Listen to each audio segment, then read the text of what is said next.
Hi friends, आज burning issue में हम लोग हिजाब रो की बात करेंगे। किस तरीके से कर्नाटक का जो हिजाब मामला है पूरा का पूरा, उस पर क्यों इतना ज्यादा अ, विवाद हो रहा है, क्यों इतने ज्यादा पॉलिटिक्स हो रही है। बिकॉज ये फ्रीडम ऑफ रिलीजन और अटायर से जुड़ा हुआ पूरा का पूरा मामला है कि किस तरीके से आपके पर्सनल चीज पर अटैक किया जा रहा है। क्या वो पर्सनल है? क्या कॉन्स्टिट्यूशन में उसके लिए अलग अलग तरीके से प्रावधान किए गए हैं, बातें कही गई हैं? क्या रिलीजियस फ्रीडम प्रोटेक्टेड है तो कितना है? और क्यों हिजाब वाला मामला इतना ज्यादा बढ़ गया था कर्नाटका के उडुपी डिस्ट्रिक्ट में? तो ये पूरा का पूरा आज हम लोग डिस्कस करने वाले हैं। देखेंगे कि ये रिलीजियस फ्रीडम कितना ज्यादा प्रोटेक्टेड है। पहला, कर्नाटका का एजुकेशन एक्ट देखेंगे जिसकी वजह से ये विवाद हुआ, जिसमें सेक्शन 133 सब क्लॉज 2 क्या है, अभी का स्टेटस क्या है वहां का। देखेंगे कि क्या इस तरीके की चीजें मेंस के लिए भी हैं, आदमियों के लिए भी हैं इस रिलीजन में, मुस्लिम रिलीजन में। We'll talk about what is hijab. Is there any history of hijab in Islam, or what are the different kind of Islamic clothing? The difference between burqa, niqab, and hijab, and shaila and khimar also, क्योंकि ये बहुत ज्यादा बीच में news में भी था कि आप पहले ये जान ले कि इनमें डिफरेंस क्या होता है। Then what are the essential religious practices? Supreme court के कुछ इंस्टांसेस देखेंगे, यानी कि कुछ वो देखेंगे, डिसीजंस देखेंगे, उन्होंने क्या कहा था हिजाब के मामले में। नीट की सॉरी एआई नीट के एग्जाम में क्यों इतना ज्यादा इस मामले को पहले उठाया गया था, अभी सुप्रीम कोर्ट के सामने क्वेश्चन क्या है, और वे फॉरवर्ड इसका क्या हो सकता है। So this is all about will talk about. So let's start. पहले मुझे लगता है हम लोग को यही देख लेना चाहिए कि कर्नाटका में ये विवाद हुआ क्यों था। तो हुआ ये था कि 6 स्टूडेंट्स एंटर कर रहे थे कर्नाटका के उडुपी कॉलेज में। एमजीएम कॉलेज है वहाँ का। तो उसके अंदर जब वो आ रहे थे तो उनको बोला गया कि भाई आप अपना हेड जो है वो कवर करके आ रहे हैं, ये अलाउ नहीं है। और वो वहां पर उनको घुसने से मना कर दिया गया था स्कूल के एडमिनिस्ट्रेशन ने, और कहा कि आप ये नहीं पहन के आ सकते हैं। वो 6 लड़कियां जो हैं कर्नाटका हाई कोर्ट में जाती हैं और बोलती हैं कि दिस इज वेरी पर्सनल, और हमारा आर्टिकल 25 कॉन्स्टिट्यूशन का हमें ये इजाजत देता है कि हम कुछ भी प्रोफेस, प्रैक्टिस और प्रोपगेट करें अपने रिलीजन को, और उसके तहत हमारा हिजाब भी आता है। तो आप कैसे मुझे इसको पहनने से रोक सकते हैं? इसके बाद इसके बाद अलग अलग डिस्ट्रिक्ट्स में कुछ और घटनाएं सामने आई, जिसमें कुछ सैफरन कलर का कपड़ा लपेट कर कुछ लड़के आए, और वो जो है मुझे लगता है हमको उसमें नहीं जाना चाहिए, because that is very political and that is very vendetta based kind of thing. So it's better to concentrate on the constitutional part and those part which are very much important for our examination. तो examination point of view से ही देखेंगे कि क्या है। तो issue जो ये पूरा उठा, इसने कुछ legal questions freedom of religion और अटायर पर कर दिए। नाउ उससे पहले हम लोग देख लेते हैं कि हिजाब में फर्क क्या होता है। हिजाब और नकाब में कई लोगों को लगता है कि ये एक जैसे होते हैं। तो मैं बता दूं, जो नकाब होता है उसमें आपका फेस के साथ साथ, हेड के साथ साथ फेस कवर होता है, ठीक है। It's a wheel for face, यानी ये चेहरे के लिए पर्दा है, जिसमें आंखें जो हैं आपकी दिखती रहेंगी, will be remain visible, but आपका फेस और हेड जो है वो कवर हो जाएगा। याद रखिएगा, केवल फेस और हेड की बात हो रही है, अभी आपकी बॉडी कवर नहीं हो रही है। अगर बॉडी कवर हो जाती है, full body cover, then it will become a बुर्का।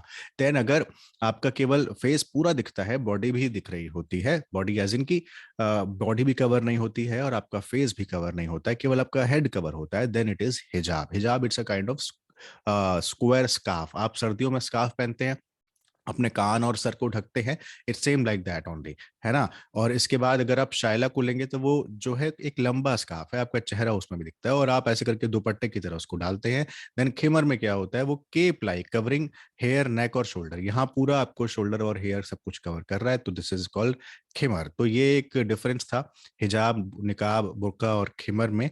तो इसलिए ये समझिए कि वहां पर नकाब का विरोध नहीं हो रहा है, क्योंकि नकाब तो वैसे भी स्कूल में स्टूडेंट्स नहीं पहन के जाते, हिजाब पहन के जा रहे थे।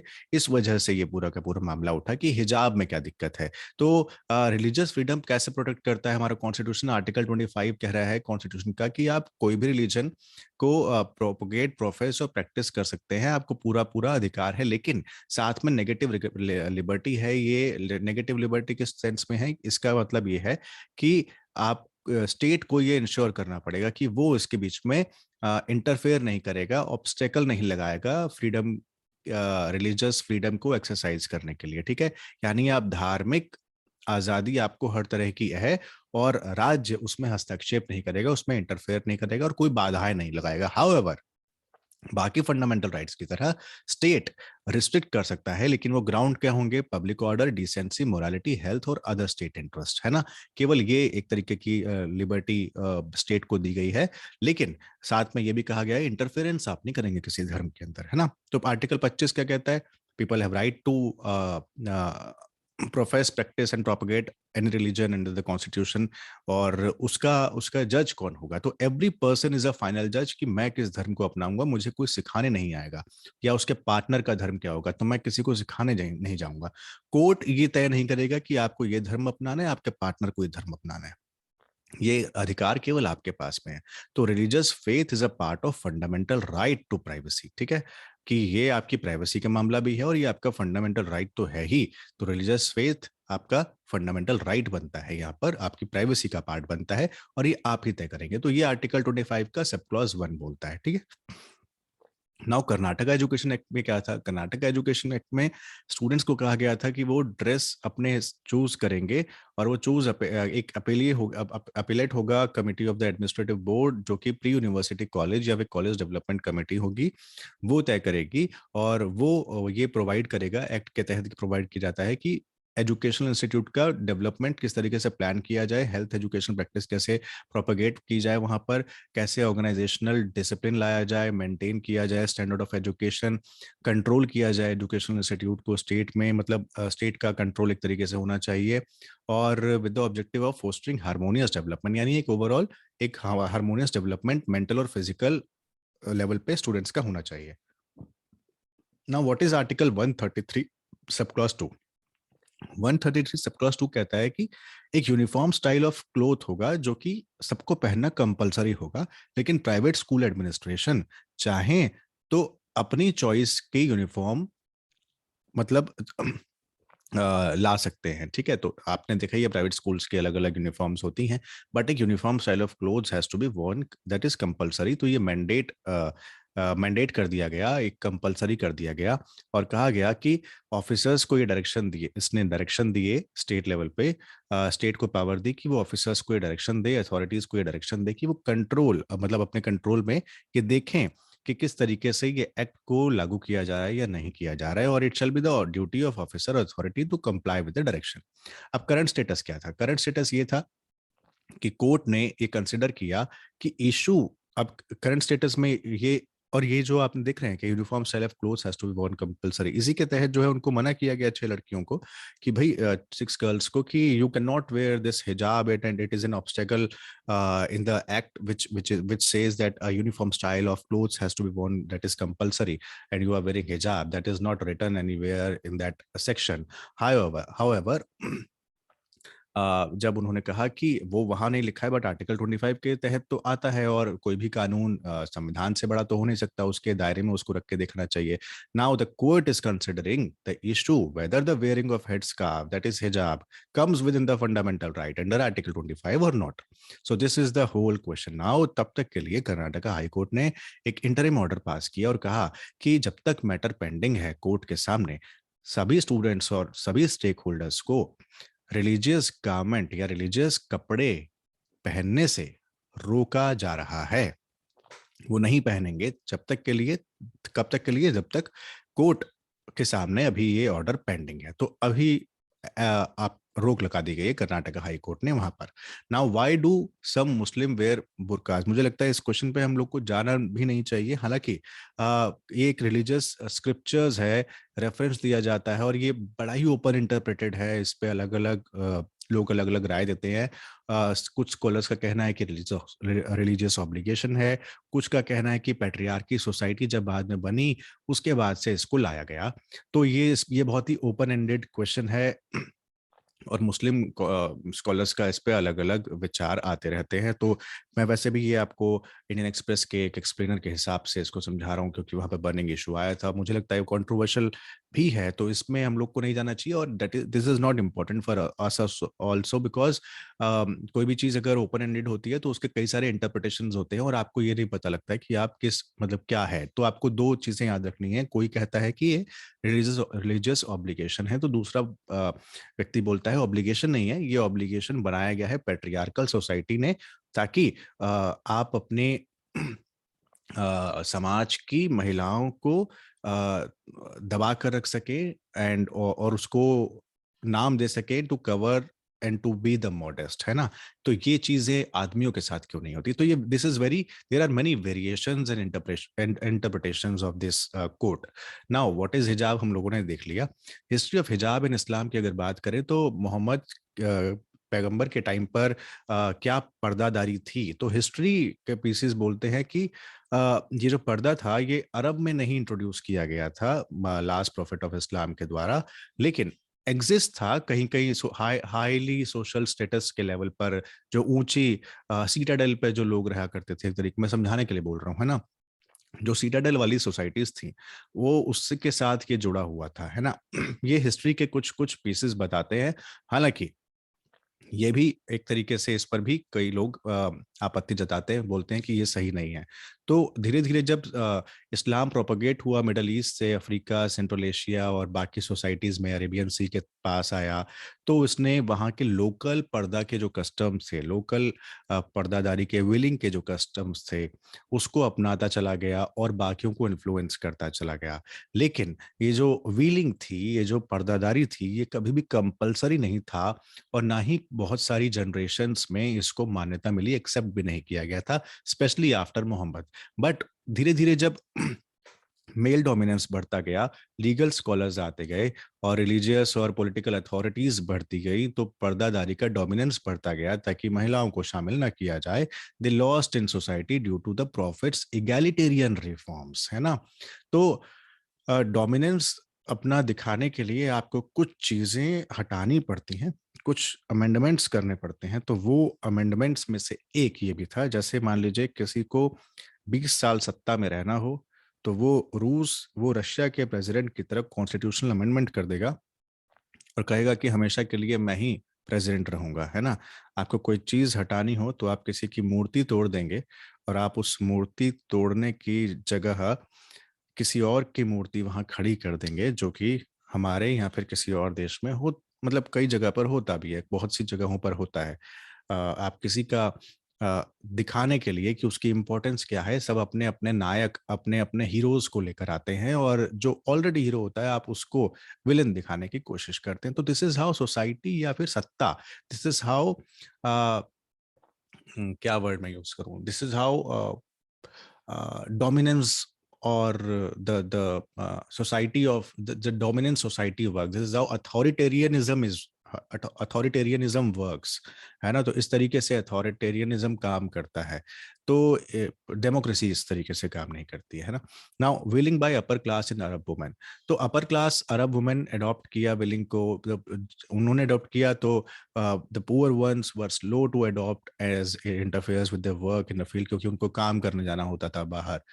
जो आपने देखा होगा कि जितने ज्यादातर चीजें होती हैं वो अपर क्लास में होती हैं, बिकॉज लोअर क्लास के पास उतना समय नहीं होता है इन सब चीज़ों का, उनको काम करने के लिए बाहर जाना होता है, अपना घर संभालना उनको ज़्यादा होता है, क्योंकि आपके पास उतनी सुविधाएं नहीं है, आपके पास उतनी चीज़ें नहीं है करने के लिए, तो आपके पास लिमिटेड चीज़ों में आपको अपना फैमिली चलानी होती है। तो इस वजह से आपने देखा होगा कि बहुत सारे जब अब कंस्ट्रक्शन होता है तो उनके बच्चे, जो वुमेन होती हैं, उनके बच्चे वहीं पर ईंट पत्थरों पर वहीं पर सो रहे होते हैं, छोटे होते हैं, या फिर वो अपने कंधे पे टांग कर उनको काम कर रही होती है ना। जबकि अपर क्लास में जाएंगे तो उनके पास आप देखेंगे कि वो तमाम फैसिलिटीज होती हैं जो कि लोअर क्लास सोच भी नहीं सकता, है ना। तो this was also taken care, या फिर इसको इस तरीके से भी देखा जाना चाहिए अपर क्लास अरब वुमेन के वेलिंग में। so later practice was adopted by both, ठीक है ना, as an appropriate expression of Quranic ideals, कि भाई कैसे मॉडेस्टी और साइलेंट अनाउंसमेंट मतलब वगैरह वगैरह ये सब चीजें रहे. Now westernization of Muslim countries, westernization start हुआ जब डोमिनेटिंग मुस्लिम कंट्री मतलब 1960s और 70s में, और 1979 में एक wide spread demonstration carried out होता है ईरान में आफ्टर द हिजाब लॉ वाज ब्रॉट इन. इस लॉ ने ये कहा कि विमेन जो कंट्री में हैं, they have to wear scarves to leave their houses, यानी एक लॉ बना दिया गया ईरान में, एक लॉ पास कर दिया गया हिजाब के ऊपर ईरान में. And it was not the same for all Muslim countries, it was only for this Iran. तो रिसर्जेंस ऑफ हिजाब इजिप्ट में भी हुआ लेट 20th सेंचुरीज में, और वहां पर रीयूनाइट हुए, रीएडिकेट किया इस्लामिक फेथ को, और मूवमेंट एक स्टार्ट हुआ जिसको साहवाह मूवमेंट बोलते हैं, जिसमें फीमेल लीडर्स जो थी मूवमेंट की, उन्होंने इस्लामिक ड्रेस को, पायनियर्स जो थे फीमेल पायनियर्स, उन्होंने अडॉप्ट किया इस्लामिक ड्रेसेस को. The movement gain impetus and practice became more wide spread among Muslim people. तो इस तरीके से ये पूरा का पूरा कल्चर जो है आया. हालांकि they wore it publicly to announce the religious belief as well as reject western influences of dresses. तो ऐसा नहीं है कि हर जगह विरोध हुआ है, कई जगह इसको एक्सेप्टेंस भी मिली है. ये अलग बात है कि फिलहाल जो राजनीति हो रही है उसमें रिजेक्शन और एक्सेप्टेंस दोनों ही चीजें आ रही हैं. कुछ मुस्लिम कंट्रीज का साथ हिजाब रो पर आ रहा है, मलाला यूसुफजई का आया बयान, पाकिस्तान से मरियम नवाज शरीफ का आया, और बाकी लोगों का अलग अलग बयान आया. तो ये पोलिटिसाइजेशन ऑफ इशू भी हो गया है, बट हमको पोलिटिसाइज नहीं करके हमको देखना है कि क्या एग्जाम के हिसाब से ठीक है, लेकिन पता सारी चीजें आपको होनी चाहिए, है ना, कि क्यों सही है और क्यों सही नहीं है. नाउ ये सारी चीजें हम लोगों ने देख ली, इन सब में अंतर क्या होता है. Now what are the essential religious practices test, है ना. तो शिरूर मठ केस था, उसमें कहा गया कि रिलीजन जो टर्म है वो सभी रिचुअल और प्रैक्टिसेस को इनका मतलब प्रैक्टिसेस उसमें इंटीग्रल हैं, ठीक है. Now, the test to determine whether is what is integral is term the essential religious practice test. ठीक है, जो इंटीग्रल है, जो उसका आंतरिक, जो उसका मूल भाव है, वो essential religious practice test कहलाता है. ये टेस्ट जो है, ये एक तरीके से जुडिशियल डिटर्मिनेशन था रिलीजियस प्रैक्टिसेस का, जिसको समय समय पर आलोचना होती है, क्रिटिसाइज किया जाता है लीगल एक्सपर्ट के द्वारा, और वो उसको कोर्ट में धकेल देते हैं मामले को कि भाई थियोलॉजिकल स्पेसेस हमको इसमें दिया जाए, ठीक है. तो in in criticism of this test कई स्कॉलर्स ने माना कि भाई it is better for the court to prohibit religious practices for public order rather than determine what is so essential and what is not. तो several instances क्या हैं, 2004 में आनंद मरगा सेट, उसने कहा, सुप्रीम कोर्ट ने कहा दैट आनंद मरगा सेट, उसके पास कोई फंडामेंटल राइट नहीं है टू परफॉर्म तांडव dance in public street because it did not constitute N essential religious practice of the sect. लेकिन बाद में इशू लार्जली अंडरस्टूड किया गया कम्युनिटी बेस्ड, और बहुत सारे इंस्टांसेस ऐसे आए जहां पर इंडिविजुअल फ्रीडम दी गई, जहां पर ये चीज़ अप्लाई की गई, मतलब इस तरीके को देखने के लिए अप्लाई किया गया कि वो उनका इंटीग्रल पार्ट है या नहीं. 2016 में supreme court upheld the discharge of Muslim airman from an Indian air force for keeping a beard. Now armed force regulation 1964 prohibit करता है कि आप अगर आर्म फोर्स पर्सोनल है तो आप अपने बाल नहीं बढ़ा सकते, except for personal whose religious prohibit the cutting of hair. जैसे मुस्लिम्स में आप बाल कटवाना जो है वो खिलाफ माना जाता है, या शेव करना खिलाफ माना जाता है, इस तरीके से. तो उन्होंने कहा कि एक्सेप्ट फॉर दोज, बाकी कोई बाल नहीं बढ़ा सकता है. The court essentially held that keeping a beard was not an essential part of Islamic practice, ठीक है. तो अगर आप पूरे इसमें देखें तो यहाँ पर आपको बहुत ज्यादा कंट्रोवर्सी मिलेगी, बहुत ज्यादा कॉन्ट्ररी डिसीजंस मिलेंगे, विरोधाभास मिलेगा कि एक तरफ हाँ करते हैं, एक तरफ ना करते हैं. Now how have courts ruled so far on the issue of हिजाब. एक दो सेट है रूलिंग्स के केरला हाई कोर्ट के, है ना. इसमें दो तरीके से बात आती है. पहला आता है, पिटिशन फाइल की गई केरला हाई कोर्ट के सामने, चैलेंज किया गया नीट के उस प्रिस्क्रिप्शन उस नोटिफिकेशन को जिसमें कहा गया कि प्रिस्क्राइब ड्रेस कोड ही आपको पहननी है, और उसमें कहा गया कि आप प्रिस्क्राइब ड्रेस कोड पहन के ही आप एग्जाम दे सकते हैं. केरला हाई कोर्ट ने सीबीएसई को कहा कि भाई आप एक एडिशनल मेजर लगाइए कि स्टूडेंट को चेक करने के लिए that who intend to wear dress according to religious custom but contrary to the dress code. इसमें आमना बिन बशीर वर्सेस सीबीएसई का मामला भी देखना है। यहाँ पर मोर और क्लोजली जो है इसको वॉच किया गया। कोर्ट ने कहा the practice of wearing a hijab constitutes an essential religious practice, लेकिन सीबीएसई के रूल को क्वैश नहीं किया गया। यानी कि एक बार फिर कोर्ट ने कहा कि एडिशनल मेजर्स लगाए जा सकते हैं, सेफगार्ड किया जा सकता है उन लोगों के लिए जो हिजाब पहनना चाहते हैं या अपने धर्म के अनुसार कपड़े पहनना चाहते हैं, तो उनके लिए आप एडिशनल मेजर लगाइए, लेकिन अपने जो नोटिफिकेशन था उसको भी आप ऐसे ही जारी रखिए। तो एडिशनल मेजर्स जो है उस टाइम पे किए गए थे। Now Fatima Tasneem versus state of Kerala में क्या हुआ था? इशू ऑफ यूनिफॉर्म, स्कूल ने प्रेस्क्राइब किया कि भैया यूनिफॉर्म ये होनी चाहिए, तो केरला हाई कोर्ट ने कहा that collective right of an institution उसको प्राइमेसी माना जाना चाहिए बजाय इंडिविजुअल राइट ऑफ पिटिशनर दिखाना। यानी एक आदमी की इंडिविजुअल राइट से बड़े इंस्टीट्यूशनल राइट्स को जो है तरजीह देनी चाहिए, है ना? तो कलेक्टिव राइट्स किस में था, उस हिसाब से इन्होंने यहाँ पर ये कहा। तो एक तरफ आप कुछ और कह रहे हैं, दूसरी तरफ आप कुछ और कह रहे हैं।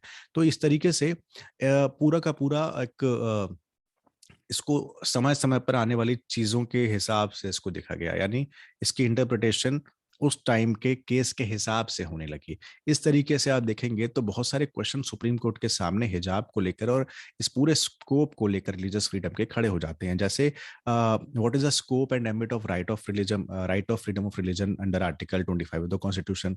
What is the interplay between the right of person under article 25?